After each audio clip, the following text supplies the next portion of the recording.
Welcome back. Welcome back. Badge Bro stream. And we're coming off a night where yours truly got a very humbling experience. Absolutely rugged in the MLB streets. Did not get home. Paid the rake last night. So you're welcome. Good people of Underdog, good former badge players out there. You're welcome for the money last night. But that wasn't what was important. Our boys Numi and Nez took on that Spike Week stream, and it was beautiful. It was a thing of beauty. So if you haven't checked those out, go look them up. Last night they talked a little pennant baseball on the Spike Week side, and they talked a little bit more battle royale stuff. So some great nuggets in there. With that, I'll bring in my boy Numi here. But Numi, I have to apologize, buddy. I have to apologize. I made a key tactical error today. I just kind of was like, yo, we'll go with the same time in the stream and whatnot.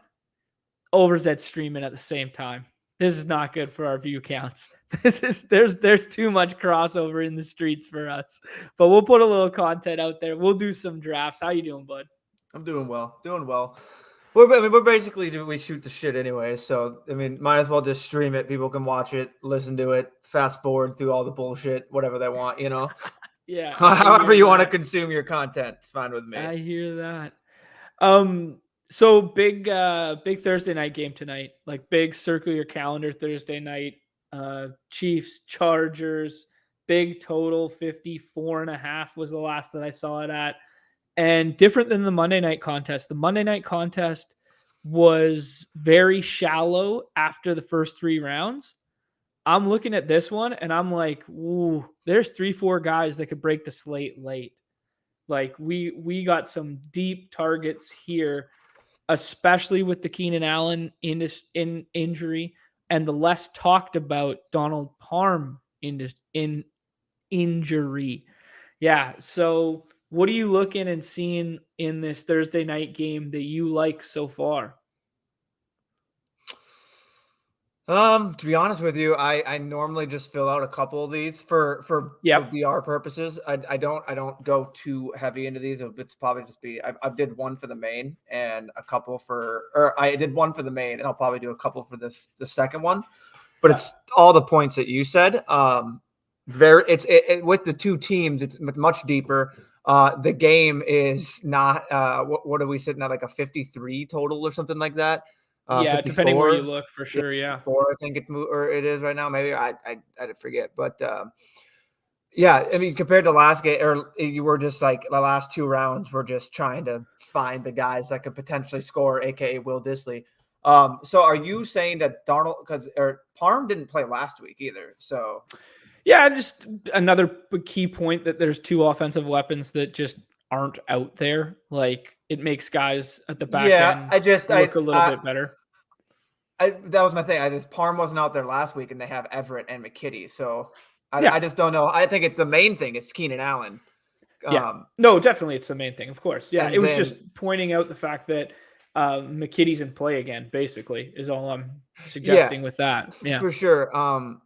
Yeah, and then for me, it's basically whether you can tell me either scenario, whether it's Josh Palmer gets more looks, or then Mike Williams and Austin Eckler get more workload. Like it's right. For me, if I want to think of, like, if I'm thinking about it, I see Austin Eckler and Mike Williams potentially getting more workload. Yes, Josh Palmer soaks up a little bit, but I don't. There's a lot of talk on Twitter that it's basically Josh Palmer's filling in and he's now Keenan Allen. I'm like, This is where we got to pump the brakes. Like a guy filling in for an alpha wideout. Or maybe not an alpha, but what Keenan Allen is, we know that Josh Palmer isn't. To say that he's just going to fill in, it's not the running back where you can just fill in for that back. Or like Alexander Madison fills in for Dalvin Cook, and we know what we're getting from Alexander Madison in that full workhorse. So, yeah, for me, I like to bank on basically more Austin Eckler and Mike Williams, and then that also comes with maybe more Gerald Everett. I've been liking but the price tags are so high that we're going to have to keep dipping down and look lower. For sure, yeah. So, but that's how I'm just mainly thinking of it. I know I see a lot of people focusing on the Josh Palmer side, which I'm not against. It's just to say he's going to fill in and just step into that role maybe is a little bit just thinking Right. high. No, absolutely. No, fully agree with you there. It's interesting with the Mike Williams thing, like Mike Williams coming off last week where it was kind of a dud week by Mike Williams standards, right? And it's just kind of like Joe Lombardi made him that X alpha wide receiver last year. He put him in that Michael Thomas role. What to say he doesn't just get 11 targets tonight, right? And I think that's the kind of, if we're looking at kind of a Chiefs get up, negative script, Mike Williams looks like the piece you need or could need in this slate. And I think it's a very interesting way early in drafts to get different because it's Kelsey Eckler almost every time in these drafts going 1-2, 1-2. And all the projections that I'm looking at, Kelsey Eckler, 1-2, 1-2. Very interesting way to get different is to draft Mike Williams from the 101 slot and see how your builds look, opposed to getting Mike Williams at the 103, like is going in most drafts, and then building the exact same as everybody else. Kind of like Monday night, where people were building Judy out of the 101 slot instead of building Javonte lineups. Now, if you happen to run into Javonte plus Judy, you ran into the nuts. Like that's what you needed, right? But just food for thought and thinking through these lineups. Yeah, no, I like it. I mean, I think anything really goes in showdown or in these single games. Like you can't tell me, unless you're just simply skipping the tier of players, you know what I mean? Just botting them out, like, and that still is viable. So like in a way, like depending on the game, like, so yeah, I like it. I mean, you just got to get weird. You have to get super weird and you have to get uncomfortable in these single game contests. So yeah, no, I think that's a very well put, is you have to be willing to get uncomfortable. Like, we're going to be chasing, but okay. So let's jump right into the ranks of this slate and whatnot, and just see what we're working with here. I do want to talk about one overarching thing, but maybe we'll save it till after the Thursday night stuff. But if we're just looking at this, what jumps out to me is on Monday night, it was KJ Hamler. Can you see that, Numi? Is it zoomed in enough? Yeah, I can see it. Okay, cool. What jumped up to me on Monday night was it was KJ Hamler in the fourth, and then it was everybody else. It was throw shit against the wall for DJ Dallas, Homer. Disley was a real nice, sharp call by a lot of people in the industry, including friend of the show, Silas Jackson, who he does a really nice article for these Showdown Slate ones on Spike Week. So check that one out. Anyways, it's just, I'm looking at this slate and I'm going, in this back end, there are guys that can break the slate. We didn't have that on Monday night. We were grasping at straws for raw points. There are slate breakers in these late rounds, like Jerick McKinnon in the right game script. Yep. Sky Moore, we haven't seen enough from Sky Moore, but we saw it in the preseason. We saw it in practice tape. People loved him for a reason in best ball, right? I'm looking at a guy like Jalen Guyton. Jalen Guyton's renowned for getting out there and being like MVS light. Goes out there, 3 catches, 85 yards and a score. Who says no, right? So I'm looking at targets like this that makes the context of this slate entirely different than Monday night. Would you agree with that?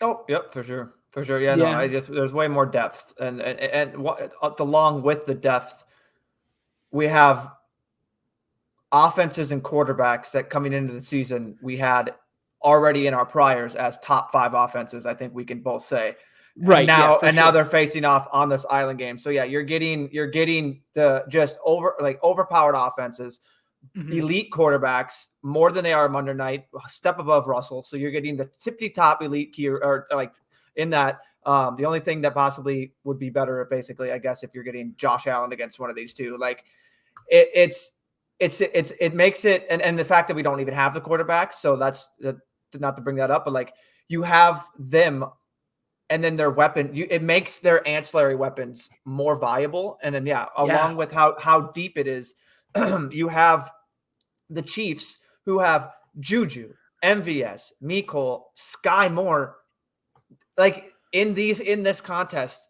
That's not a bad way to get different, because a lot of people aren't. I don't see a lot of people going Sky Moore. Maybe even like obviously Mecole goes a lot, but like to take him in that, like you said, a different draft slot, you know what I mean? Because Mecole can easily go for 5 catches, 80 yards, 2 TDs, because he has that little tiny end around and the goal line, because they do all these. So yeah, and exactly what you said. Like you have Mike Williams, then you have Josh Palmer, DeAndre Carter, Guyton. Like they're, and I think last week he spread the ball around to so many people, which makes it so much, like, again, it's just, that's what Herbert does. He just spreads that rock and to basically anyone. Well, yeah, to that point, DeAndre Carter had 3 catches last week for 64 yards. Joshua Palmer had 3 catches for like 8, I think it was. Something of that, 3 for 5 and 1 carry or something like that. So like Carter was part of that offense, and all the focus right now is, okay, Palmer's a direct switch for Keenan Allen. And yes, it's just 1 game log. It's 1 opportunity share, whatever. But like, why can't Carter be that guy this week? And if we're building out constructions, like let's think maybe we go Chiefs to start, and then we just peg Carter as that alpha for the Chargers side, and then we go back and we build some of these 3-1 teams where the only piece is a cheap Carter piece, or the only piece is a cheap Guyton piece, something of that magnitude. I don't know. This slate opens up a lot for us is kind of all I was looking to point out. And in that same vein, we've kind of talked wide receivers here, but in that same vein, we have 2 backfields that, the highest percentage of snap count in this game from last week, Jarrett McKinnon, 39%, Austin Eckler, 51%. Both teams, granted different game scripts and what was going on, but both teams utilized 3 backs. So now all of a sudden it's like, okay, when we're making these lineups, we have to tell ourselves a story of how's this game flow going to go with our first 2 picks to then decide who our secondary picks are. Does that make sense to you? Yep. Yeah. So for me, if I lead with like Eckler, say I take Eckler at 101 or the 102, like I'm making a fundamental bet on Eckler being the focal point of that offense tonight.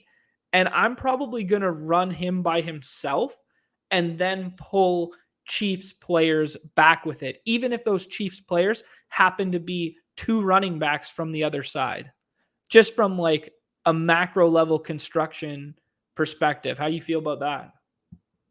I wouldn't lock myself into a strategy like that. I'm not locking it in. I'm just talking builds that we're doing. Yeah, no. I'm just saying, but you're like, you would fundamentally just try and get 3 Chiefs. It doesn't matter. For me, it doesn't matter. Like I said, showdown is you're throwing stuff against the wall and hope it sticks. So yeah, fair enough. Like if you're doing that, and I know it's a different contest, but if you're doing that, like if I get Javonte, I'm making that bet. And then I'm not getting anyone else. You need Judy. Like, you know what I mean? Like there's easy ways where it's Eckler and like in this context, Eckler can get a touchdown and get there. Sony Michel can get a touchdown and be in that lineup. So there's so many different things. Like Eckler gets there, but then you also need that focal point target, whoever it may be, tight end, wide receiver for the Chargers. The Chargers just somehow, like, for me, I like to build them what happens in the game. That's how I build it. And I guess that's what you were saying too. But I'll just go through my scenarios. Like, yeah, of course, I'm not saying I won't have Eckler and Chiefs, but I'll kind of just build out my most, like, I'll just go through what happens in this scenario. What happens in this scenario? What happens if the Chiefs basically don't score? What happens if Patrick Mahomes gets 2 rushing touchdowns and it's a defensive touchdown, and basically we're sitting in the 3rd quarter and there's no one scoring, but all the Chargers guys are hitting? With the way that this is different from typical DFS with no defenses, no kickers, no quarterbacks, there's you need to be thinking about it. Not you, but everyone needs to be thinking about it just a little differently, because there's scenarios in which the score is 20-21, but no one on the Chiefs or the Chargers, or basically one of those teams, have actually put up points that matters, because it's a return touchdown, a quarterback gets the rush, or anything like that. I know those are small, probably percentages, but like I like to think about each lineup when I go in there. I like to kind of like not preset, but be like, okay, I'm going to maybe try and see what, like, if I'm going to build a lineup for a Chiefs onslaught, basically, and you can't do all 4, obviously, but like in that scenario, or, that's how I kind of like to build it. So I wouldn't necessarily go in, like, if I make a thing on this guy, I'm going to make a bet, because it's really tough when all of a sudden you're sitting there, say you have Austin Eckler and somehow Mike Williams falls back to you. It's like, you take him every time. You're going to take him every time. Like, not that you wouldn't, but Mm-hmm. that's and that comes into your biggest point is you're not going in there with the set strategy, but you're Right. at least you're acknowledging like what you may, the different builds that you've done and you may want to build in the future. So then you have that, like, that's not saying like, oh, I need to do this build. You're cognizant of like, I've done this one a couple times. So maybe if I've done this a couple times, my last 2 picks are just going to be even weirder. So yeah, stuff like for that. sure. Yeah. Before we jump into draft here, like, just overarching to this game, what do you think the most likely script outcome? What do you thinking is going to occur this evening? For me, I like to go off Vegas projections, but immediately if I wasn't, I still think high scoring. So I think in a way it's going to be high scoring.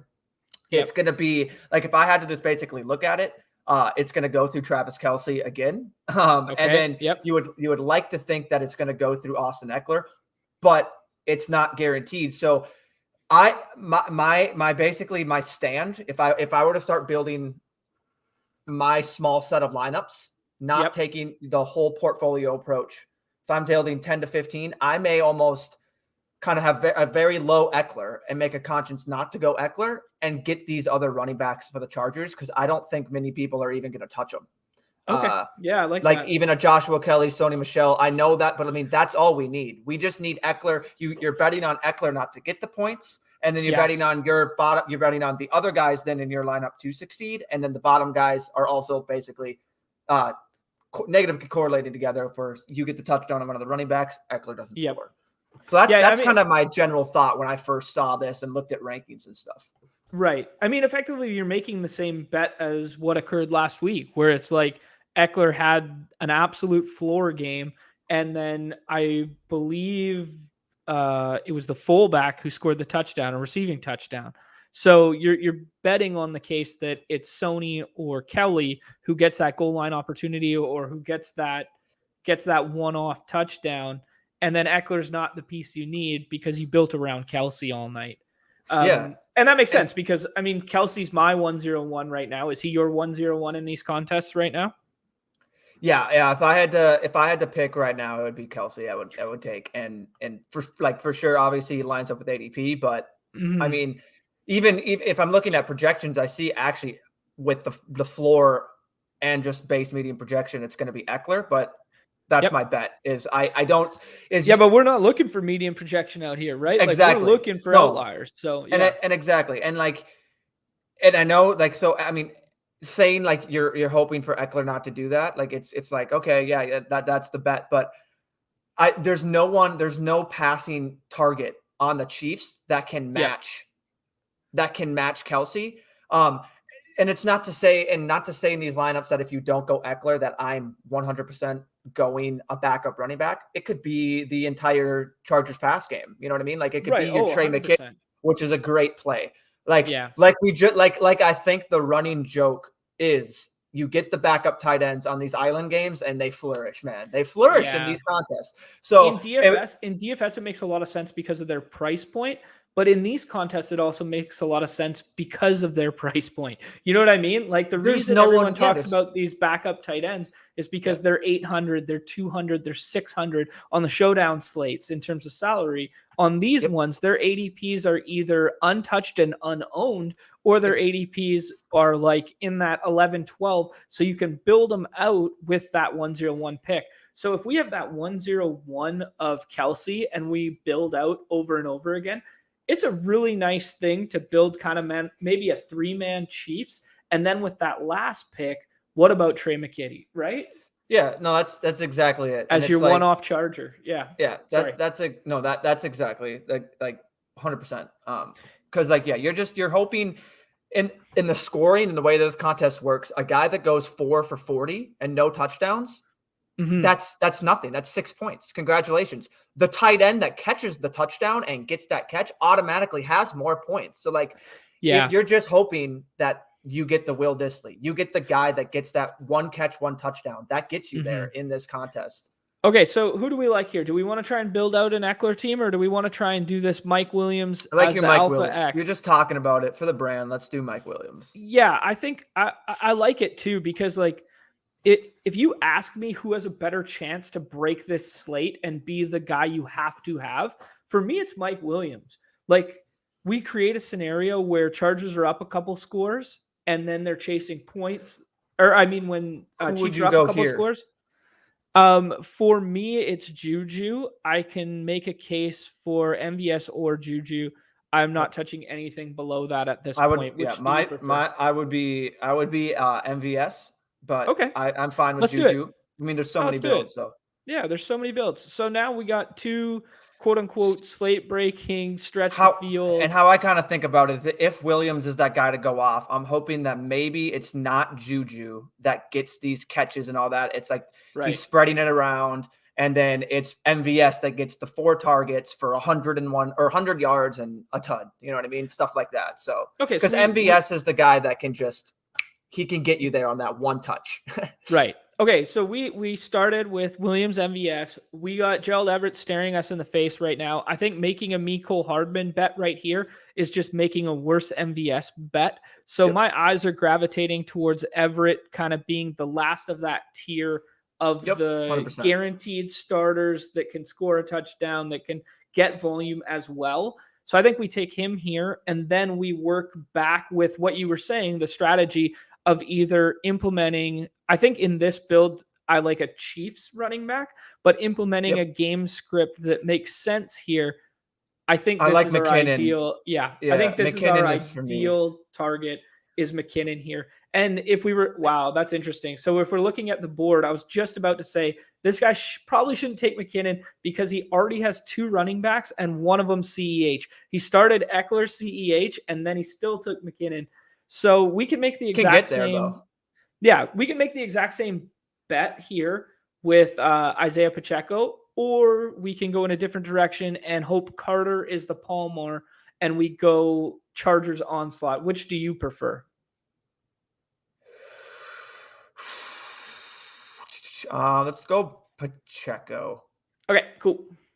So I believe Pacheco got a lot of his run in the garbage time, if I'm not mistaken. Yes. So that's why I do like McKinnon. I think in a game that's maybe more close, you're going to get the McKinnon touches. People are seeing that and like, oh, he put up 12. So, but in that lineup, we're kind of like, we're telling ourselves that maybe the Chargers got out to it fast. And then, or anything, or maybe the Chiefs got out ahead and they put Pacheco in a little bit, and then the Chargers play catch up. I don't know, because there's so many different scenarios. But that, to touch on that guy's point, I think that's immediately a way that I would like to honestly. I would make a lineup for sure like that, like with the Eckler, CEH, and McKinnon, because. The odds of that being duped, I really feel like is very low. And that's what you're trying to find in these contests. I'm not trying to say that this lineup's going to be it. I'm trying to find a lineup that can get there and also has the least amount of dupes. That's really what you're trying to do in Showdown. And that's a very good point. That's a very good point. I like that. Like you can CEH was just getting manufactured touches in ways that we didn't see last year. And if he's going to get that, and McKinnon's also going to be basically the 1B to him, I think that's a great tan. Now, you know what I mean? It's the same thing to my Eckler, and it's the same thing with my Eckler, Joshua Kelly and Sony. It's not sexy, but there's a way it gets there, and you're the only one sitting there, and you're like, nobody's nobody's going to debate you in terms of getting unique in these contests. And one really good way to get unique is 2 running backs on the same team. Absolutely. Because in any showdown, that's just one way. 100% agree with you. Okay. This is very interesting to see if this works in the way that we thought.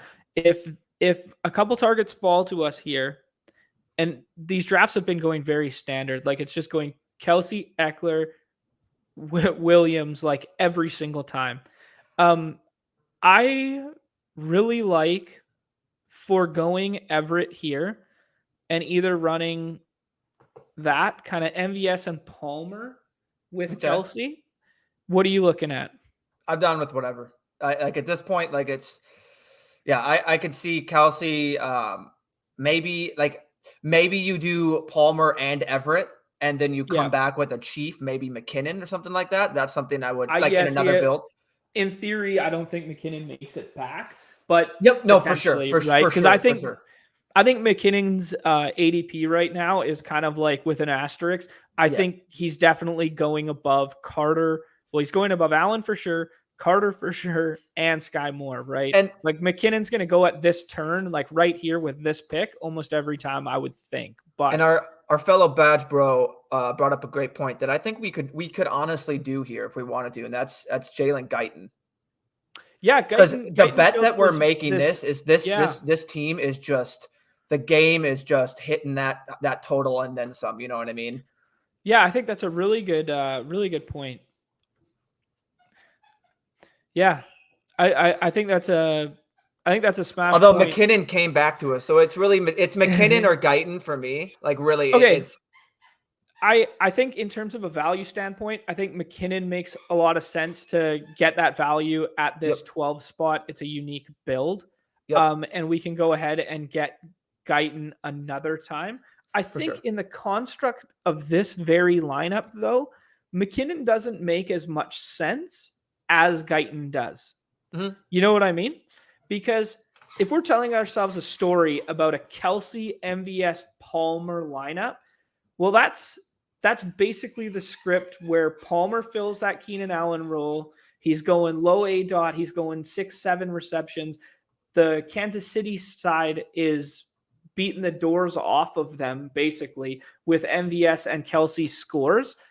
Jerick McKinnon is their game script trailing pass catching back, right? Yep. Whereas if we could hand pick a running back to put in here, we put CEH in or even Pacheco because they're running out the clock. Whereas if they're chasing points with this script, is what we're telling ourselves with the first two Kansas City picks, Guyton makes a lot more sense in this build. That being said, we took McKinnon because of the falling ADP, and I don't think his ADP is true to where he's going and blah, blah, blah. And there's different ways to get different. But I think Guyton, I think it's a really sharp point that, I almost clicked the wrong one. Let's do 2 more Thursday nights and then flip to the week 2. Yeah, I don't know. It's funny because these Thursday night ones, these showdown ones, you really are telling yourself a story with each individual narrative of lineup that you build, right? Yep. Okay, perfect. Here, let's see if we can illustrate it because we got the 101 again. We both agree that Kelsey's the guy. Let's take Kelsey and then see if we wind up with, I like Kelsey on his own and then a auxiliary pieces of Chargers chasing points. So kind of the narrative that Kelsey scores 2 touchdowns for 85 yards in the first quarter and a half. And now all of a sudden Herbert's airing it out and we go Palmer, Guyton, McKitty, or we go Palmer. Yeah, you know what I mean? Like, it's just like we're constantly trying to tell ourselves stories with these lineups. I also like the just for the telling myself a story, the just Chiefs just ram it down the Chargers' throats. And dude, for some reason, I don't know why I didn't, and I know it's just me thinking about it. So Patrick Mahomes isn't the guy to like go out there and make a big deal about anything, you know, like basically he's not going out there making these comments like Tyreek's going out there shading him. I think he's not going to publicly say anything, but I think under his skin, he's just like, all right, I'm going to set this freaking league on fire. You think I'm going 5,000 is more accurate than me, sir? Yeah. So he's just going to go out there and just light it. So I really feel like he could just no mercy at all. Yeah, I like that. Okay, we're on the clock again here. We went MVS last time. We could go no mercy approach and take Juju here. And then we could take. We got 7 seconds. So what if just name a name? Juju, okay. And then It's just I'm thinking of a lineup that won't be as owned, maybe, and that's just me, Cole. Oh, okay. Okay, so I'll say one thing to that is if we're going Chiefs onslaught with Mecole here, I would rather take Palmer now and hope Mecole falls and then get unique with the last pick. See, I was thinking we get Guyton, so either one though. Okay, sure. Okay, let's do it your way. Let's do Hardman here, and then we know Guyton's gonna fall. My mind always gravitates towards a quote unquote super team in terms of getting guys with ADPs that fall, opposed to reaching on guys with other ADPs. And it's not a reach by any stretch. Like reaching in these contests basically doesn't exist outside of the first 3 picks. 0.2 ADP difference between right, exactly. Like it's not a thing. It's not a thing. And their projections, their mean outcomes will be so close anyways that it's not really a thing, but it's just interesting to note, right? Yeah, it's and so this is what I'm gonna say here. You don't click someone and all of a sudden the room, okay, so if he takes Palmer there, but dude, the room kind of goes, what just happened? Like, do they know something we don't? They're passing up. Yeah. So like that would have been hilarious if that would have came around. And that, you know what I mean? That's just funny. But I like this build. I like this build a lot because we're telling the story of Chiefs score a lot of points early, and it's Hardman who gets there instead of MVS, which is very conceivable, right? And then yep. 100%. Yeah, we got all the pass catching on that side. And then they basically were saying Chiefs onslaught, but Chargers don't really keep pace with them. And it's just a one-off Guyton 40-yard bomb, which he does 3 times a year, right? Yeah. And like, I like to take stands and basically leverage spots. So it's like if Josh Palmer is going to be in every single draft, which I don't think Josh Palmer would be in every single draft if Keenan Allen was out, I'm going to make the stand that I might go more Jalen Guyton and just expect those shares not to go all to Palmer and Guyton to get a little more and just to be spread around more. Like that's just my thought process on how like I take the stand on this slate. And basically if it doesn't work, it doesn't work. But if it does, then I'm building lineups specifically like that are different, that are giving me more outs to get there. That's kind of, that's what I did with the Will Dissly thing. I had 7 of 10 Dissly in all my lineups, 100% of all DFS. And it was just, I'm telling my story that it's week 1. And I think everyone was saying it. I got it from shout out Silas. Again, I will plug that. They're fantastic articles on Spike Week that he does. He dives deep. He gives you the goods on everything you need to. He'll go into just team stats, the way that the usage and everything. It's great. Check that out on Spike Week for all the single games.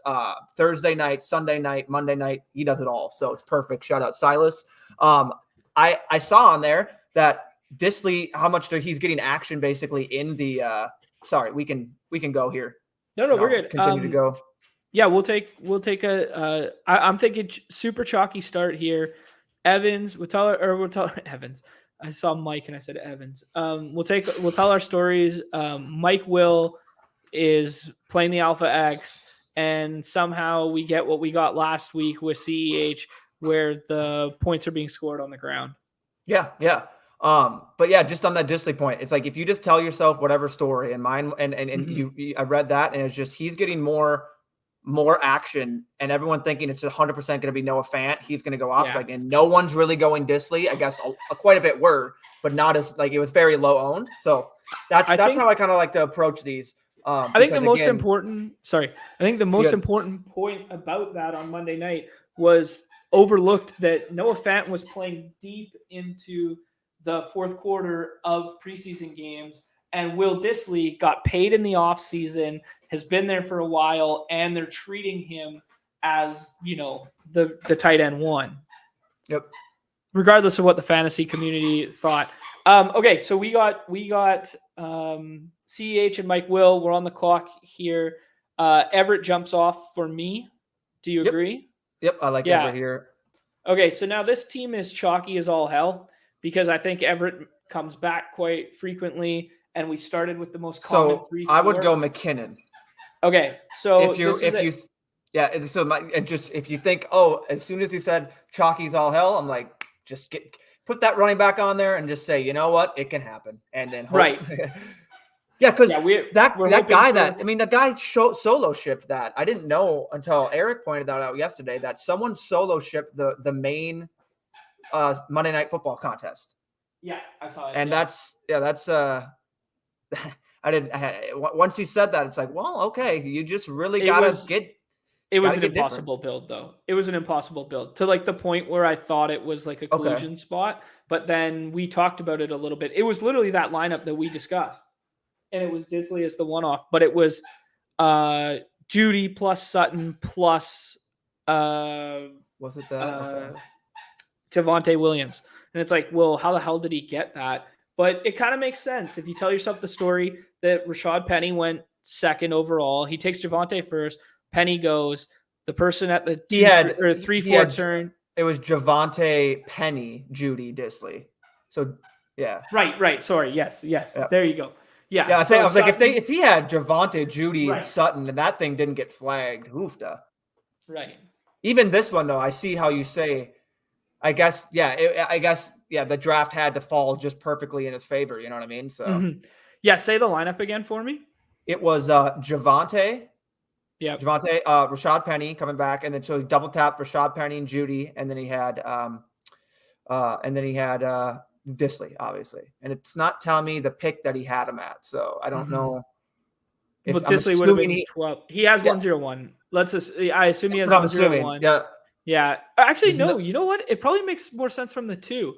So, person takes Sutton number 1, then he takes Javonte. Then the corner gets DK plus Judy. Then it comes back to him and he takes Penny there. Is that what No, he must have had 101 and Judy fell. Yeah. And Judy and Penny fell. And someone on the corner took double Seattle pass catchers, basically. Whatever. I don't know. Yeah, that was a very beautiful one-off lineup, and I couldn't wrap my head around it. Let's jump back into the main slate. You want to do Battle Royale here? Yeah, I love it. Okay, cool. Interesting now with practice reports coming out and that sort of deal. One thing I was looking at this morning is we noted yesterday that, hey, Swift and then Justin Jackson getting brought up from the practice squad, like that was a red flag. And now he hasn't practiced 2 days in a row. But when we're looking at these practice reports, like not all things are created equal, right? Because you're looking at the Tampa Bay one and basically everyone's on it. And it's like, no. These are just like vet days off, right? So we just have to be cognizant when we're looking at these practice reports of these little triggers. And that's where that Underdog Twitter account is so useful for this. Yeah, I will say that so I still think Friday, obviously Friday is the most important day for practices. So that will be the biggest tell. So I would like to scoop up some Swift if he does fall. And to answer there's that I will if you saw that Mecole is owed 2 TDs, then I'd like to go a lot of Mecole tonight. What are we talking about? In the chat, if you want to post that up there. Yeah, sure. Yeah, Mahomes says he owes Mecole 2 TDs from last week. Why not? I mean, this what goes back to the Thursday night point that we were making earlier. Is there's just a bunch of slate breakers late, and that's a very unique setup for us to have. And no, Eric, these ADPs are never going to change. They actually are going to ghost change for an hour because I have the screenshot of them changing. Okay, yeah, there you go. And I posted it to you guys. I'm like, look, Javonte's now in the 14s, and then nope. Right back to well, there's a CMC at 3, so there goes my favorite Javonte all day for me. Yep, I agree with that. I think there's a very clear top 5 in my opinion this week. I think it's Kupp, Taylor, Adams, Chase, McCaffrey, and anytime you can push the limits and get McCaffrey plus one of them, I mean, is a beautiful thing. It is. And then we can build different outside of that. But that's kind of been my biggest takeaway thus far this week. What do you think? Yeah, I have a lot of CMC. I'm probably going to cool off because after doing the stream with Eric on Spike Week, we talked about it really hammered home how deep Save RB it 1 sec, Numi. We're on the – yeah, right.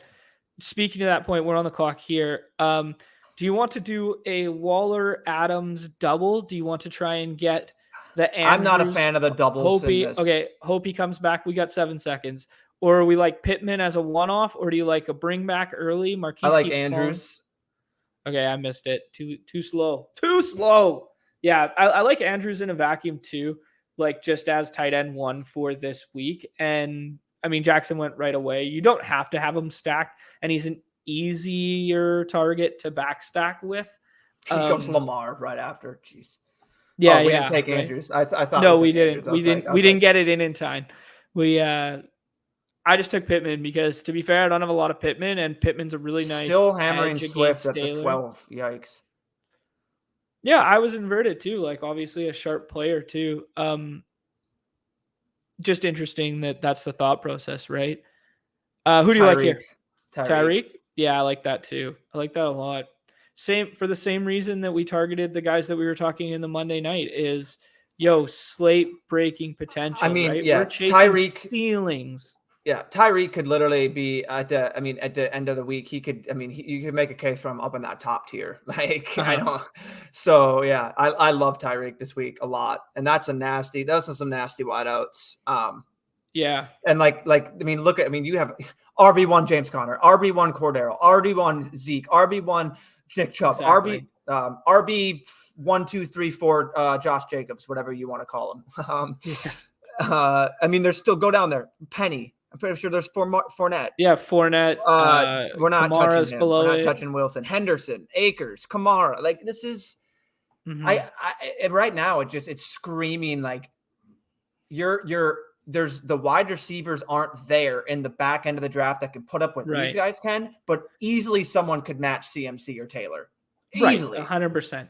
What are we liking here? If we didn't already have 3 wide receivers, my eyes go to Fournette plus Kamara, but we already got 3 wide receivers, so it's not possible. I like Connor as a run back. Connor is the run back, yep. Yeah, I like Connor as the run back because I haven't done it very much. Because of what you've been saying, I've been chasing that back end running back value, and Connor hasn't been falling a ton in my experience so far in the 50 or so, or maybe 40 or so that I've done. And this sets up an interesting build here because now we can go any way we want at quarterback, tight end, right? Mm-hmm. And we can search a double or we can get unique. Where do your eyes gravitate right now? For me, I would go. Who are the tight ends available? We got Ertz, Schultz, Hurst. So Hawkinson. I got a really fun idea. I would go Clark Kittle. Oh, okay. I like it. Yeah. So we'll get that mini. We'll get that mini with Carr here. I think Carr is close to like the closest quarterback without that rushing upside that could break the slate. Okay, cool. This week. So yeah, I had a very interesting idea there that was going to be very unique, but I like this. What were you thinking? I was thinking one-off Wentz because the pass catchers are low owned. Bring back with Wentz of TJ Hawkinson. Yeah, I've done that. I was going to say. You've been there. But the reason why I've stopped is because I think everyone is going to literally go, "Oh, I can't play that Arizona, Las Vegas," and they're going to go, "But look at this awesome Washington, Detroit," and it's going to be like they're slowly starting to get taken so often. And once the industry and the content really starts to come out for this week, it's going to be like, oh, look at this game, look at this game, look at this game, look at this game. And then I think maybe the casuals doing the BR later could really be hammering that, which it's nothing wrong with it because I've done exactly that. Maybe once, if not twice, or like once, if not twice. And I have quite a bit of that game. But now I'm just trying to think of what I've been seeing in the content. And I'm trying to think will people do that? Will they come into this BR and be like, kind of follow that? So no, I got you there. One interesting point that I want to make, because it was a talking point that I was thinking of beforehand. And I was going to ask you, are we still going to Kittle, even though he's missed 2 practices after a week in which he did not play, though we know he traveled with the team, blah, blah, blah. And one thing that I'll say that's very different about taking Kittle right now instead of taking either Swift or T. Higgins is the late swap factor of Kittle being a tight end and so many tight ends in that late swap window being available. I'm less scared to take him than I am to spend a high ADP pick on Swift, even though we know running backs deep. But to spend a high ADP pick on Swift right now and then worry about a full game full of swaps, right? Yep. That's yeah. We'll switch over to I see you sharing your screen. We'll switch over to your account after. I want to do one more here and then maybe do 1 or 2 more on yours. Maybe we can do one of the Monday night ones together as well and then kind of call it a stream. Sounds good. Yeah, we'll have you. The drafts. I love the drafts. We'll have you build this one just yourself here, and then we'll do a little combo on mine, and then I'll build one, and we'll see. We'll kind of post these and see what people think, what builds people like. Yeah, sure. Yeah, let's do that. That's fun. Yeah, a little who built it better. Built it better. Okay, let's take Taylor here because, to be honest, I don't have a ton of Taylor this week, and he's obviously in a smash spot. How much Taylor do I have? Go on. Drafts. Completed. Exposures. Taylor. Oh. I have 13% Taylor, but that's also it's quite a bit of entries.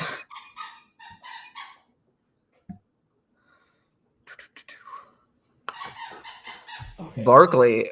Ooh. One more. This guy picks all the squeaker toys. He doesn't touch the squeaker toys all day until we're streaming, and he just goes squeaker toys. It's like I'm gonna ruin your day, sir. he's raring to go. He knows exactly like this 11:30 window. It's dog park for 45 minutes. Then he gets fed, and he's pushing the pace on me. He's going, "Yo, it's time. It's time. Come on, man." It's like, this ain't no dog park. Yeah, come on, bud. Man, I really wish that these freaking exposures would just update. I kind of like that they're not. Okay. No, my exposures, not the ADP. Oh, sorry. I want to see. Yeah, I want to see my exposures, but I think this will never update. Yeah. Okay, I'm going for the holy grail. The holy grail of skinny stacks, in my opinion, this week is going back to the well that Lamar Andrews. Oh, yeah. Just hoping I can get a little skinny right here with Taylor. Taylor, I'm pretty fine with no bring back, although that game environment could be a lot of fun. And every time he takes Tyreek right there, I get a little scared that he's going to go, okay, I can run naked Lamar with Tyreek as the run back. But we got fortunate there, and we get this mini skinny stack in Lamar plus Andrews. I think I'm not the guy that's going to take it at the 6-7. I've seen it go a couple times at the 6-7. Never, not with the prices I have for it. Nope. Right, but when it falls to me at this back end of the 2-3, I'm jumping on it for sure. I think that's my highest. If not, I'd have to mess around here. I have too much Jackson Andrews. Mm-hmm. I think it might be nearing 20, 25 lineups.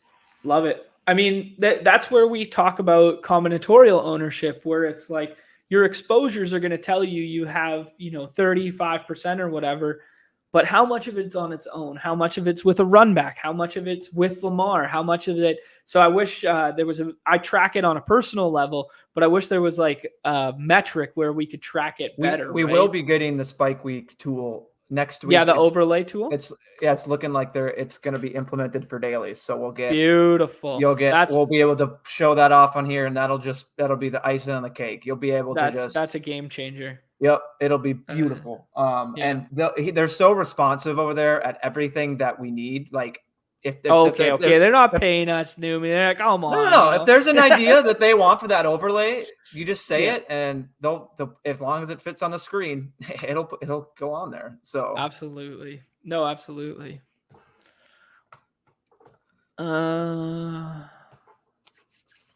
Let's see. I'm sifting through a couple ideas in my head. It's like, I got to make this look nice for the people.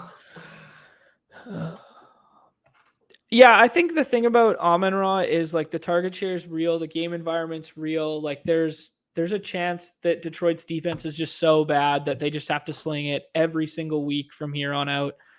There's a good chance their defense is bad. Right. And the thing about Amon-Ra is if we want to introduce some run backs, those run backs are readily available late. Give me that Terry McLaurin run back. No one's taking Scary. Right.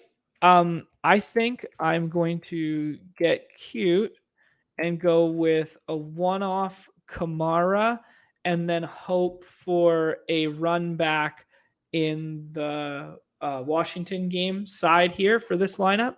Or as a default backup, we got Waddle available as well. So I think this, by taking these pieces and not worrying about kind of any correlation to start, I think we can kind of mess around a little bit with. I like that. Waddle is not being taken that much. I think overall ownership on this slate may hover around just 50 drafted and then not even drafted. Right. And football guy take on Waddle is, to be fair, Tua isn't that big arm guy. He's that accurate. He's that underneath. And in the first week, the Ravens don't tell that to Tyreek. Yeah. And the first week, the Ravens played a lot of too high. The Ravens D line is going to eat. They cannot. I don't think Miami will be able to run the football very well. So I think what they're going to have to rely on is a lot of quick hitch throws underneath. And I think without Kyle Fuller in the lineup and presumably without Marcus Peters, that all of a sudden this Miami team is going to find success with intermediate throws. And I think Waddle fits that mold. That being said, I'm going to take Terry McLaurin here, and no, but I think either are fine in this spot. Oh, McLaurin went. So I think either are fine in this spot from a construction standpoint, but I do like Waddle as a sneaky kind of quote unquote cheaper owned, lower owned leverage bring back in these Lamar skinnies. Just my 2 cents. So the lineup in which I just built there is, I don't want to expose the world to all my lineups. I'll read it quickly. Load more. Oh no. People screenshot. Lamar, Taylor, Kamara, Amon-Ra St. Brown, Jalen Waddle, and Mark Andrews. So a skinny with a bring back, and then one-offs in Taylor, Kamara, and Amon-Ra St. Brown. Fine team. Might get there, might have a chance. Presumably 2 lower-owned wide receivers. Kamara's going almost every time. Lamar's going every time. That sort of thing. So we eat some chalk and then we get quote unquote a little different at the end, but nothing too extreme. Newbie, let's do it. I'm just gonna pop through these real quick since it's 75 actually. We've reached the halfway mark on all these teams. Okay, cool. So that's what we're looking at. Yeah, you're looking at exposures for your teams in the main slate contest. We got 75 teams. Go for it. Yeah, so just basically we're heavy on Lamar, a lot of Kyler, a lot of Lance. My approach is to get the plays now in the combos, which I think they're going to be ungettable in the future. Then I'll start getting cute and making the lineup stat. I'll literally, once I got this halfway point, I'm like, all right, now I can just start getting cute and having my maybe some Daniel Jones type lineups and stuff like that. You know what I mean? But right now I stuck with the plays. Like I said, I'm going to start maybe getting a little lower CMC, but there is, all of these guys down there, I want to start working in a little bit more. I like them a lot. All those guys you're referring to all these guys I'm referring to running backs. We're talking Darrell Henderson, another guy is Travis Etienne. Really like him this week. I think he could be a fun little pick in the back end. Even Najee. More Gibson. I want more Fournette. So, I like all that. We're gonna try and work that down a little bit more. We don't need that. So you're talking about just I want to verbally Lamb. articulate. Yep, sorry. For CD So, Lamb, we're gonna try and work down a little bit more.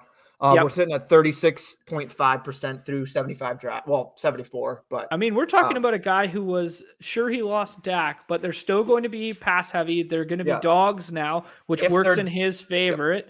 And he was a 1-2 turn pick in every best ball draft a week ago. Yep. We know he's a big talent. I don't think it's a bad bet to make in any regard.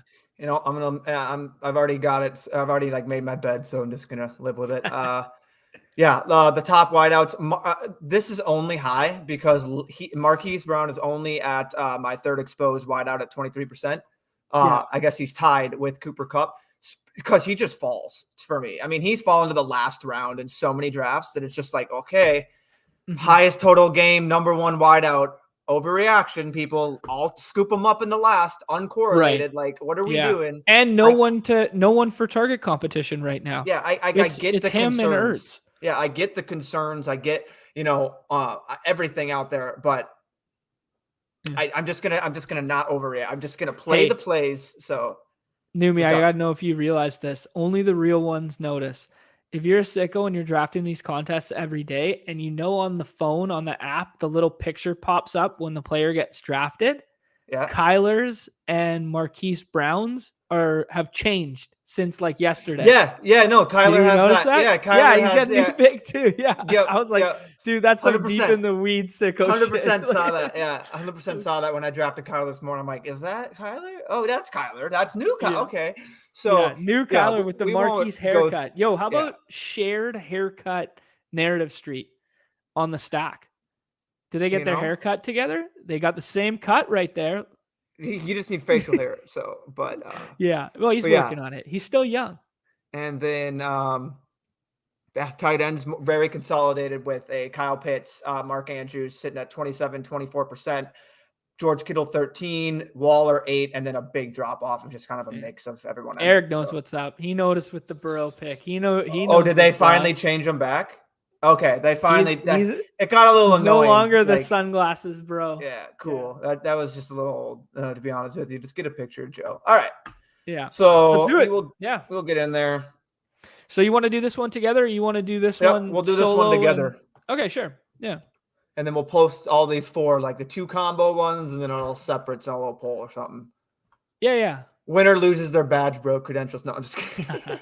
Yeah, they ripped the badge. Yeah. Love to see it. FBI show up at your door. Show me your badge. We already been talking best ball, and you're not a badge bro anymore, and you claim to be one. Straight to jail. Oh, yeah. The good thing about these is we don't have to beg for people to join. Oh yeah, like last night with it was very late, but even if it was middle of the day, I feel like we're begging people to join. Yeah. Oh, influencer 101. Let's go. Ooh, I was inverted as mad again, dude. I just pull the 101s and 102s all the time when he's in drafts. I don't even see him in this one. No, I know. Whenever he's in my draft, I'm 101 or 2. Right. Except one time, I swear. He was it's just funny. This dog is so needy right now. Holy buddy. He's look at him. He's on the mic. Look at this guy. He's on the mic. All right, 101. Who we got?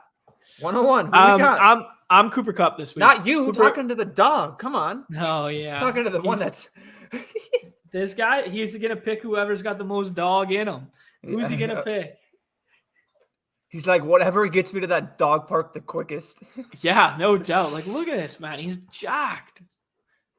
He's normally so chill too. He's a rug. 101 is Cooper Kupp for me. So it was really, I wasn't gonna override. There's nothing that could override me. Maybe Devontae. That's the only thing. But actually, one thing I want to note on Cooper Kupp is I was inverted. Noted Badge Bro Sharp was in our last draft, and he had the 101, or maybe I think it was 101, maybe 102, and he went Kupp, but he ran a double stack with Allen Robinson and Stafford in the last 2 rounds. Yeah, and I was like, oh, okay. They have one of the highest team totals, so it makes sense. Oh, for sure. Yeah, they had 29 or something like that.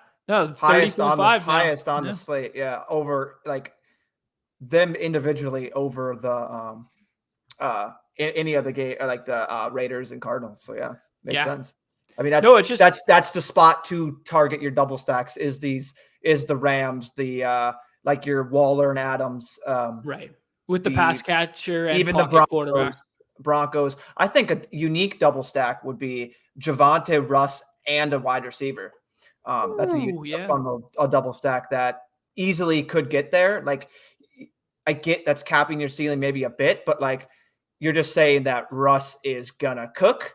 And he's also just going to do his typical dink and dunks that he loves to. And Javonte is him. Well, it's capping your ceiling unless he gets 11 targets like last week. Then it's like, okay, yeah. and if I would be more inclined to do it if I can get other pieces around him, not forcing that stack at a high price. So this is going to be a lot of fun right here. Oh, I'm so sorry. Thoughts and prayers, man. Thoughts and prayers. It's all good. It would have been so fun because we would have had two teams where we started Cup, Lamar. He can get screwed though. I'm sorry. Okay, so basically this will be my team. As I just double tapped Tyreek, Lamar. No. Yeah, by all means, we're on your account. Do your thing. But I think this is a very interesting way to utilize Lamar and get unique because it's going to be so damn hard for anyone to skinny stack Lamar with Andrews and then have the Tyreek bring back. So the way in which we can get that game environment is to run Lamar naked or Lamar with Bateman and then take that Tyreek there instead of Mark Andrews. And I think it's making the same bet. And it's just doing it in a very different way. This is an interesting hedge, just simply off Lamar. Nice. Nice. Yeah. So that's to articulate J.K. Dobbins. J.K. Dobbins, yes. J.K. Dobbins is an interesting, just little leverage spot. If you find yourself maybe not getting much Lamar and you're not going to do many more lineups, throwing in a couple J.K. Dobbins isn't the worst thing you could do. Just to simply capitalize on maybe a Lamar floor game, and then he gets in there and Dobbins gets to 2 touchdowns. Or again, it could be Kenyon Drake or Mike Davis or anyone or a fullback with that offense. They got nothing from the run game last week. Like they're going to be in a spot where they don't need to rush him back, but I think they're looking at the opportunity to rush him back. This is where I take DeAndre Swift. This is where I do it. This is perfect spot for DeAndre with. When you already have you got 2 quality pass catchers and you're trying to build out that running back depth. Well, you could get extra weird with it. And I was going to do Logan Thomas. I was going to do Logan Thomas. Yeah. So here, I think I might do something that I need more of. Mix in Bateman instead of Andrews. Yeah. Cool. Yeah, that would be, I think that's going to be the play here. And then I love the Logan Thomas bring back. That's exactly where my mind went to. Cause that is a bring back that people will immediately, that won't be their number one option. It'll be the Swift. It'll be the Amon-Ra other side. It'll be the Swift, McLaurin, Gibson, even probably Dotson over Thomas. So that's something I really do like is finding those combos, those little minis that will not be owned that much. To port some DFS knowledge to this game is there is slight positive correlation in running back with opposing tight end, right? There's negative correlation if you run same team combo, but there's positive correlation if you run opposing slightly. So it's just very interesting how you can kind of port this DFS knowledge into these streets and it all makes sense, right? Yeah. And you're instantly unique. Unique. And especially in a contest like this, we can't reiterate how important, like if we're doing 56 versus your, like, this is where I'm more inclined to do these doubles. Yeah, in the Hail Mary with the 12 teams. This is where I'm really more inclined to get these doubles with a bring back because the same mindset. Everyone knows. They're just like, would you just shut up? We get it. We know the points. Right. To less people, you're making that bet on that game. Very simple. We get the whole concept of it. That's where I'm more inclined. But I definitely do need to be, I would say, I need to not be as stubborn and definitely incorporate, since I'm probably going to be playing a little more like volume this week than I intended, because I'm just having a lot of fun. I do need to work in some doubles. That is a blind spot that I did. It won't be like, and it'll probably be at the doubles that I think I can get at a cheap cost while getting the Cooper Cups, Tyreeks, and stuff. So yeah, I want to go back to that Dobbins point for a second, because I think it's pretty fun. Because Dobbins, without the injury stuff, he would have been a round 3 pick, round 4 pick in what deems to be a quote unquote run heavy scheme, is what they've wanted to do in the past, outside of the end of last year when they were playing with a backup quarterback and they were always trailing. And that's basically what allowed Mark Andrews to be the baller that he was the fact that they were throwing it 40 times a game with a backup quarterback chasing points. But with Dobbins in there, I think this offense looks way different.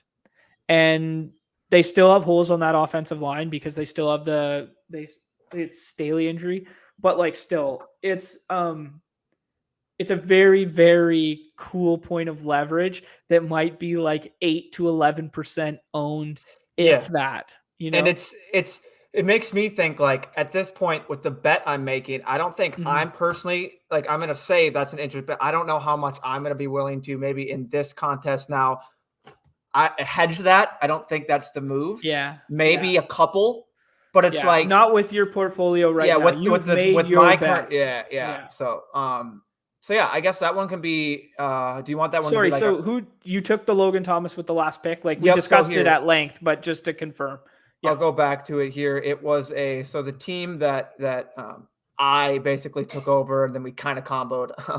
Was Cooper Kupp in the 101.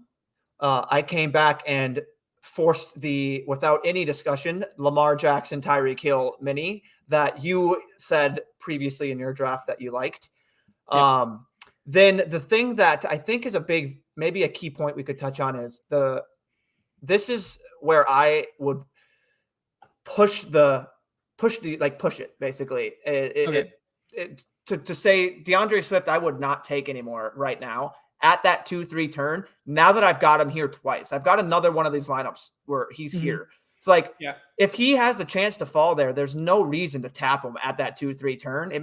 When people are going to have this and potentially have these lineups with it, because this immediately right here with Lamar and then add in Swift is a combo that is, Lamar Jackson, Cooper Kupp, Tyreek Hill, then Swift is a combo that immediately is going to be not as owned because of ADP and because of Swift. It could now start falling, and it could be a more likely combo as the week starts to go or this day starts to go and people are a little scared.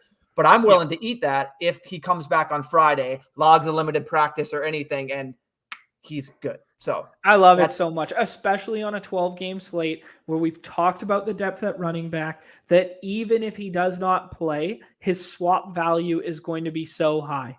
You know, like we didn't screen grab that board, but in theory, there still might be a Lenny Fournette out there, or a Kamara, or a Darrell Henderson, or whatever it may be. Actually, speaking of Darrell Henderson, what do we think about a Cam Akers one-off leverage or bring back on Pitts? Have you mixed it in at all? Have you thought about it? Definitely thought about it. If he's going to be less than 5% owned. Yeah, definitely thought about it. Those are the type of guys that I basically have written down right now that I have low exposure to, but someone I need to keep on my radar. And I'm stopping for a bit. I've hit my 75, 76 now.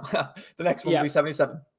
I'm going to stop for a bit, kind of just take in my portfolio, see what I think I need to do, and then mix in the same lineup styles that I've kind of been doing, but then get just a little different in these very kind of lower owned guys, but not overdo it. So that's a great point, because yes, I have exactly Cam Akers. I have a list of, if I go into all this, I won't need to, but if I go into my projections, I've just taken that guys at ADP, even guys that don't have a great projection, just people that aren't being drafted, like that just because it's a median projection, I'm not going to, it's just people that I don't think are even being touched are people I want to incorporate now more in my drafts, especially as the 80. Now we get more, I feel like we're maybe going to get, there's going to be a more influx of people, more information. So this is when people are going to be just taking way more off ADP. I really feel like it's going to be when we get the more casuals, who's going to be scared to even take any. Drafting on Monday. Only the sickos are drafting on Monday for the contest on Sunday, right? And with those people, I still think that there's so many people not being touched. So they're going to become even more untouched. So we'll do our last one here. Yeah, sure. This is a great point by Blake that he just says he got 4th round Swift with Chubb left on the board. So it's like his replacement value. I mean, we're not talking home league on the bench. If Swift doesn't go, I got to take a swing at TDP off my bench or some shit like this. We're talking about like Swift to Chubb. Like that might not even be a downgrade. And he just leveraged 3-4 rounds of ADP value in a unique construction in the same way in which you did. I think it's a beautiful point. Like, I think this is how you get different in these games without straying too far outside the ADP realm. Like, that's one way to get different. Another way to get different is like this, right? Where we're making unique combinations by eating the variance associated with the fact that maybe Swift's limited. Maybe he only plays 50% of the snaps. Maybe he doesn't play at all. Like, what's worst case scenario? He's him, Jamal, and Justin Jackson are all active on Sunday, and he plays like 30% of snaps. That's within the range of outcomes. But if we're building 150 of these things, or even if we're only building 50 of them, we want exposure to 4th round Swift right now, right? And it's just, let's do it. So if you just basically count the top 10 running back or top 12, because there can only be 12 running backs in a board. So if you just go off the ADP, you're still left with, this is the 13th running back, Leonard Fournette. Daryl Henderson is the 14th. And he's like my 4th favorite play on the slate. Alvin Kamara is the 16th. Numi, you're on the clock. So I mean. Yeah, no, exactly to your point. You know,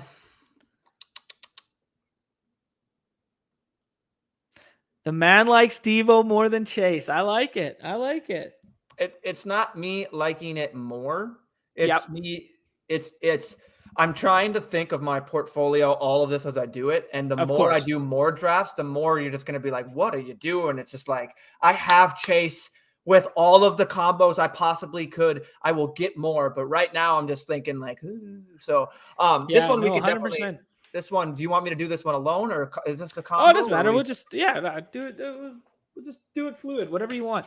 If you want to veto me on a pick, it's your account. Veto me on a pick. Like, that's fine. Then I'm going Trevor Lawrence round 2. You can just F off. Then we're going DJ Chark because they're still in the same team in my heart. No, I'm just kidding. I like it. So I actually there's that Lamar at 6 thing we were talking about where it's just he's gone. I don't see how you pass on him right here. Yeah, no, I'm not gonna. And I have someone that I really want to come back to set up something. Yep. I won't say it, just in case. Yeah. 2nd round CMC is just no, I will never passing. Never passing. It's crazy. I would never pass it. Yeah, no, I hear that. And now that I look at it, it's like, oof, it would have been fun to have Chase CMC because I think I have more Debo CMC, but it's like, whatever. Yeah. Just from a combo standpoint. Man, but this is interesting because I'm very high on Debo, so that's why. Yeah, I think it's with good reason. I think for all the reasons everyone was lower on Debo, and they were like, oh, he did something last year that was irreparable, right? Like nobody can repeat what he did last year. And all of a sudden you get the Eli Mitchell injury again. And it's like, wait a second, is it happening again? It's happening again. Is he really going to do this again where he gets 8 carries this week, but he gets 5 targets and he somehow still gets 190 yards and 2 scores versus shitty Seattle secondary that just lost Jamal Adams for the year? Yeah, I think it might be happening, guys. It might be happening. So They could put it's up a spot. They could just right, come out here and say, 100%. yo, we played in a monsoon, people. Can we just understand that? Watch Yeah, us. Watch right, us. Oh, right. son of a. All right. So I So you were wanted hoping for the Swift on Pittman. the way back? I was Oh, hoping Pittman for on the way back. Pittman. I wanted to set Okay. up. Pittman on the way. Yeah, so you were actually thinking about that Lawrence plus No, Kirk plus something like that? it was a different one. So now I'm Okay, just sure. gonna well, yeah. So I can't not take him here. Yeah, if Andrews comes all the way back, even if you get him by himself in this range, Yeah, he's not going to get getting that, sir. I can't. I've turned full. Just if you're in my room, you are not going to like it because you're not going to get exactly, stacks. You're not going to get stacks because I'm man. going to be the dominator of this Lamar Andrews. When Yeah. they go off for 3 tutties, now it's going to be 0 because I'm just trying to manifest it so hard. Everyone's going to be like, who the hell is this Numi 2 guy sitting at? How does he have 30 stacks? And I'm just like, no. But that's yeah. I mean, you take that exploitative stance early in the week like this, you get all that exposure, and now all of a sudden the casuals come in and they start building Lamar out of the 104, the 105, the 106, and their lineups are dead. Their lineups are dead without them knowing, right? Like it's crazy. Yeah, Eric's talking monsoon. He said it's gonna pour this weekend in San Fran. Yeah, it's gonna. You know what, Eric? It's gonna rain. It's gonna rain fucking points, buddy. It's gonna rain points from the sky. It's gonna rain. All right. 2 Deebo Samuel's touchdowns. Double tight end, bully tight end. Let's go. Fuck yeah. I love it, man. Get aggressive. Put some people in a body bag. Let's get mean out here in these streets. Let's present our badges. You know what you just did? You just knocked on the door of everybody else in this room. You're like, open up. What's that? Police, motherfucker. Badge bros coming in, man. You're showing your badge to all these people. Bully tight end. I don't care. I've built all these lineups. I'm going to build it again with 2 tight ends. Yeah, exactly my thought. Go, Numi. What do I do that's just different from any of my 75? Exactly. And that's why, man. Those are the 2 tight ends you should do it with. Or Waller. Yeah, or Waller. Yeah, or Waller's the only other one. Yeah. And doing it with Waller, okay, I'll give you a hot take here. Doing it with Waller and no bring back with a car stack is so nasty because many people are going to the best environments to do it. This guy's going to take another one and he can't. The tight ends are running, man. The tight ends are running. You force the tight end run. I think I have an idea. You ready for this? Okay. Yep, sure. I like it. I know exactly what you're doing with that. Yeah, to articulate. So he takes Allen Robinson here because he has Kyle Pitts. So we get that mini game stack, but it's also leverage off of everyone who has Pitts plus Cup right now. And it's also leverage off the fact that everyone who has Pitts doesn't have Andrews. So now we're doubling down on the bet we've previously made by going bully tight end to just go boom, A-Rob as well. And you can get extra weird with it. Oh, Eric already said it in the chat. I was about to say, you can get extra weird with it if you go Mariota instead. You don't have to tell me. Yeah. You don't have to tell me. Hold on. Give me 1 second. We're just going to check the exposures here. See where you're at. You don't have to tell me. We have 3, so we'll definitely mix that in. I like it. You can't. Yeah, it's cool. I think in this build, I probably would have stuck with Staff just because of you were so unique as is, and I like Staff more than Mariota this week. But the rushing floor of Mariota, he gets in for 1, he gets 60 yards on the ground. You have a unique bring back. And what if he throws a passing touchdown to Pitts this week? What if? I don't know. Right? Yeah, and 33 attempts. Goodness gracious. Yeah, they're going to be behind. Exactly. They're going to be behind. They started as 13-point dogs. Now they're like 11.5 or something like this. But they started as 13-point dogs. But if they're trailing and they're chasing points, they're going to want to get Pitts involved more than last week, right? Like they've talked about it all week. They've gone back. They've been like, okay, how are we going to do better this week? Well, it's pretty fucking obvious that we didn't get our best player the ball enough. So let's get him the ball more, right? So I think the Pitt stuff's weird, but I think from like just a zoomed out bro looking at football stuff is going to go like, yeah, man, any idiot can know that like they're probably going to get more targets to Pitts this week and force the issue, right? So we haven't touched on this once. Do you want to do a draft? Just one, end the stream with maybe sure. a Hail Mary? Let's do one Hail Mary, because we actually haven't talked about the difference between a 12-person draft, and we didn't do any of them on stream last week, even though you and I both did well in that contest, because they were single entries. That's the reason we didn't do them on stream, basically, because it's just so easy to dupe a single. But let's jump in there. Need six if anyone wants to. Yeah. So let's give it like 1 or 2 minutes here. If nobody jumps in, maybe we do one more BR and then whatever. I was hoping the draft would start. This is probably not the best time in the world, but I've had to take a piss for like 20 minutes. Go for it. You're good. You talk about some. I can filibuster. Fill some airtime, eh? So the Vikings. Just kidding. But yeah, no, if we want to get, if anyone's watching, I don't even know how many people we have viewing, probably like 5 or something like that. That's probably generous. But if we have anyone in here that maybe wants to join in, I can put in, want to draft 3 more or 6 more for the Hail Mary in our Discord. But Eric, have you been drafting a lot? If you're watching these, how much have you been drafting and how many entries are you at for this 5? I'm interested to see if I'm just going very, very like in by myself or what here. I'll say look down and try and get this sent out in the wanna draft.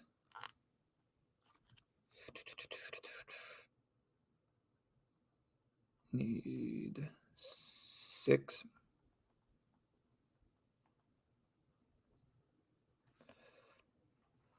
$51 at Battle Royale at the moment. Nice. Yeah. What's your exposures? You don't have to tell me, but what is your most, I would say, just like stacked team? Are you pulling up here? Because obviously you just saw if I wanted to pull up my Lamar Andrews over and over again. But yeah, what are you gravitating towards most? Numi, why don't we pull up a Battle Royale, jump in that, and then if this fills, we can double time it because there's a 12-person draft. And if it doesn't fill, we'll just run the Battle Royale and close her down. Love it. Let's do it. Yeah, we got 5 people left on that, so hopefully maybe that cool. But... Yeah, gained 1 more. Too easy, man. Too easy. I had a buddy who used to always say too easy, and then he went and got a tattoo that just says too easy on the top of his thigh. Every time did anything, he just too easy. All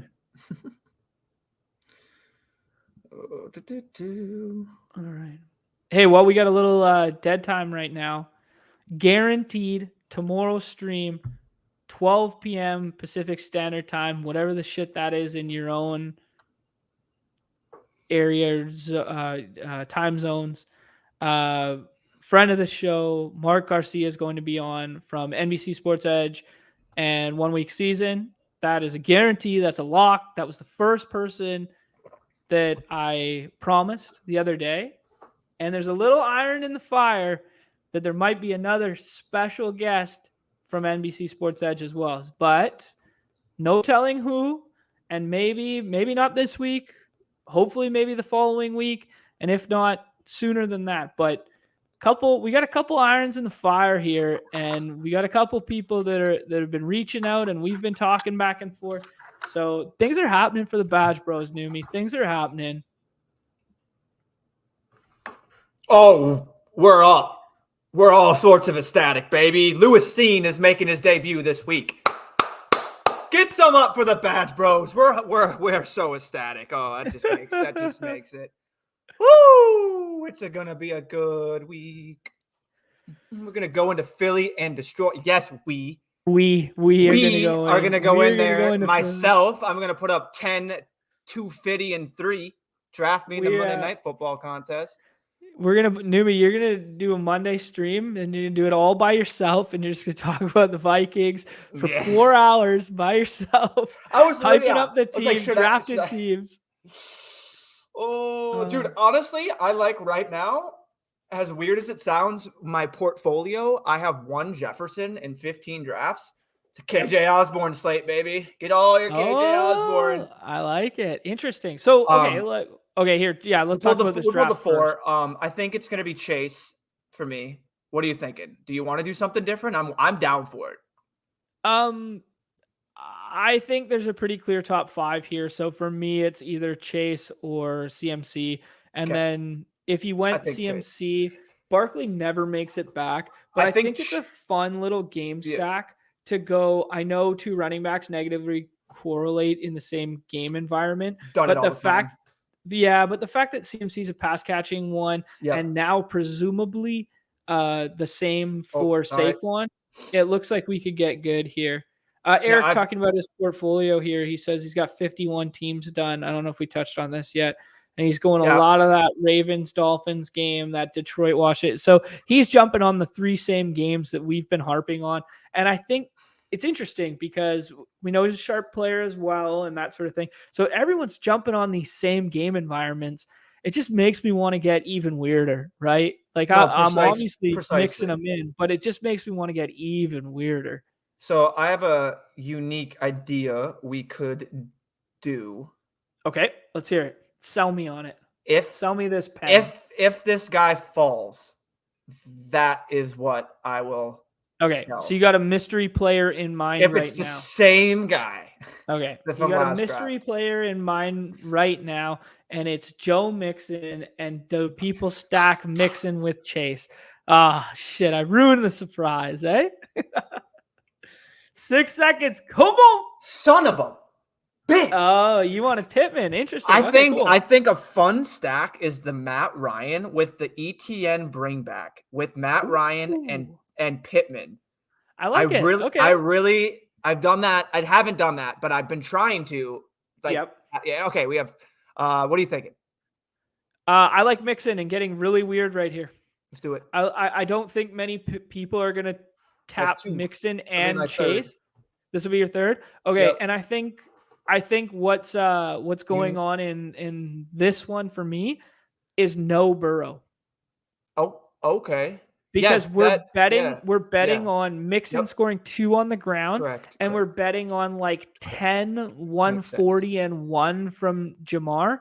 And the reason they win the game is they score 24 points and 21 of them are between these 2 players. Gotcha. So you want the Cooper Rush bring back. I understand. I mean, nobody's going to touch it. It's not the worst idea in the world. Like, he did play good ball in his 1 start last year. And if we think they're going to be trailing and this script sets up for Mixon running, this team sets up very nice for either Rush plus Schultz or Rush plus CeeDee Lamb. But it is very far out there. And I don't think we need to get out there that far in this build because Mixon and Chase together is going to be so low owned, even though they're both high owned players. What are you thinking here? I agree with all that. Okay. I would be scrolling down and I would be looking to, I didn't notice if Mike Evans went off. I'd be looking to add like an Evans Kamara here or going with a Russ double.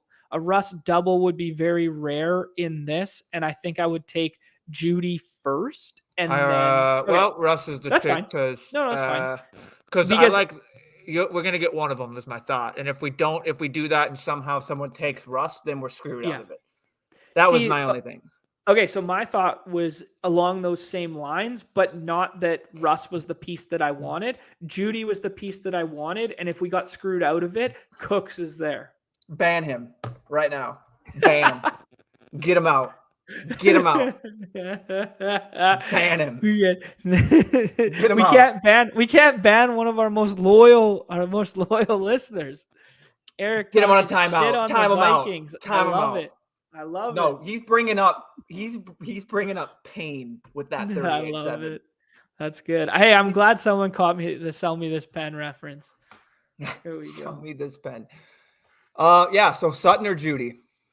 I think I think I gravitate towards Judy because of what we saw last week in terms of the big play breakability. Not that Sutton doesn't have it. I just think Judy's going to play the X on the outside. Judy's going to be the one fighting those one-on-ones. And if he gets those one-on-ones, he's the guy that breaks. That's my thought process. I think with this build, I like both. You know what I mean? Because of the bet we're making right now, we could go both and then have a naked tight end. So that's just me. I don't know. That might be too extreme for you because this build's already unique enough.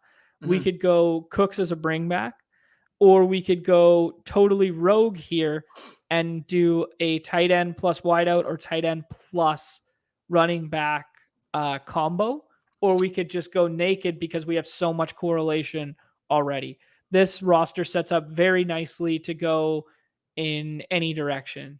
Yeah, Eric knows. Eric knows he holds the cards here. He's like, you can't ban your only viewer, and he's not wrong. He's not wrong. We're not about to ban him. Oh, back to the well. Just after the guy said 27%. I mean, look at the bet we're making. If we're making the bet that these guys, wouldn't it make sense that there's someone? I agree. I do get it. We don't have to. It's just in this build, he makes a lot of sense. CeeDee Lamb makes a lot of sense here. Yeah, it doesn't have to be, and so does Schultz. Schultz makes a lot of sense too. I think Pitts wins. Yeah, now that Pitts is gone and we're looking at tight end, Schultz makes a lot of sense as the run back, and then you can do the one-off elsewhere, or you could get super correlated and take Cooks. And then every piece of this lineup is correlated. What if – okay, no, that's fair. Yeah, Albert O, you could go double with Russ and then get the CD. Okay, I was thinking we could forego CD, go Cooks, and then we just take Albert O. That's another option. I think you can do either. It's just whether you like CD or Cooks better. If you're going to go Albert O, you can take either of those two wide receivers. Give me 1 second. I'm going to leave this. We're going to check my exposures. We have 19 seconds. We're going to 19 seconds. He's pushing it. I don't even know what I'm looking for. Cooks is down there. CD's up there. So, son of a bitch. All right, we're doing Cooks. Cool with you? Yep, absolutely. Yeah. All right. Simply for my exposures, for when CD, so now that I'm backing off on CD, he's gonna ball, and I'm like, oh, I should have had more. But if I keep going, he's gonna have 11 targets for 2 catches and 11 yards. Got you, dude. AKA last week, he scares me now. After just I went and watched all of his targets. Okay. I had to. Yep. He did who was it that said, I was watching a Swolecast and they were like, dude, Davis was like, he looked like a guy that never knew how to catch a football on that screen pass. And I went and looked at it. I went, oh, that is just ugly. Then I went and watched all of his plays and I went, oh, this is just ugly. I'm like, guys are people too, right? Like they have bad weeks. I get it. Player. It mainly hurt me more. Like when you have a lot of exposure, you're just not expecting. You don't want to see all of the bats. Like, oh, right. But so yeah.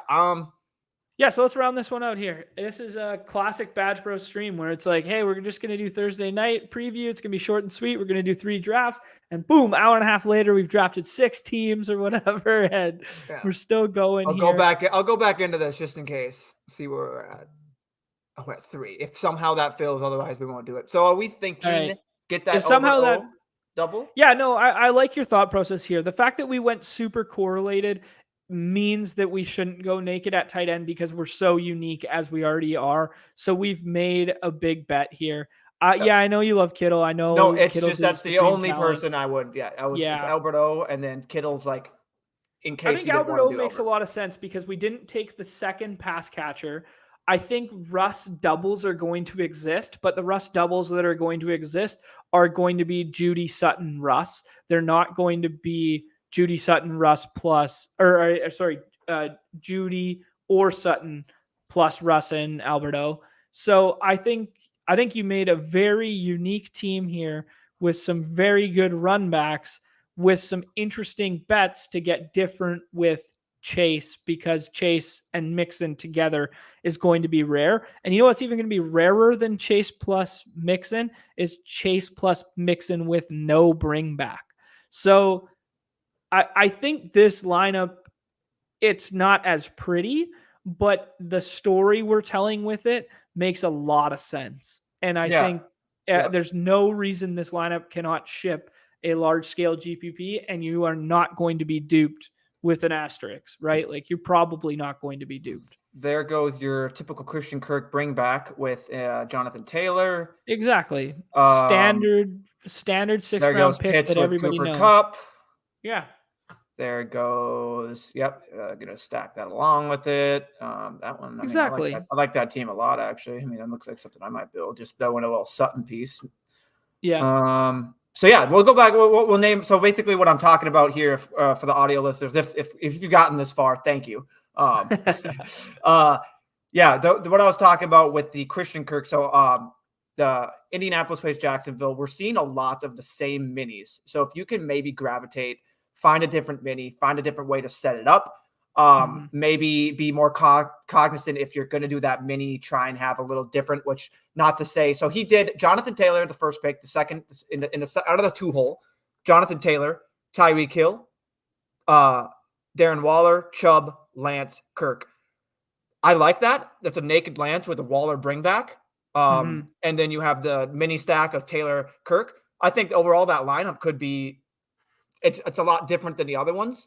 Yeah. But Waller's not a bring back. He's naked as well. It's yes, you're duh. But I don't know why I thought that. You're right. But then also at the 1 hole, Cooper Kupp with 1, and then Pitts in the 4, common bring back. So if you can just, it doesn't hurt to screenshot. I've done this quite a bit. Just screenshot your draft. Take about a minute. Look at them. Interesting. You don't have to write anything down if you want to. Like, look at it quick and boom. So yeah, I mean, it's real fun. Like right here, you can see he did the 4 hole, had Debo, Pittman, and then Marquise Brown, Kyler, Josh Jacobs bring back. That's a great. Those are great ways to get new unique, because he's not boxing himself in.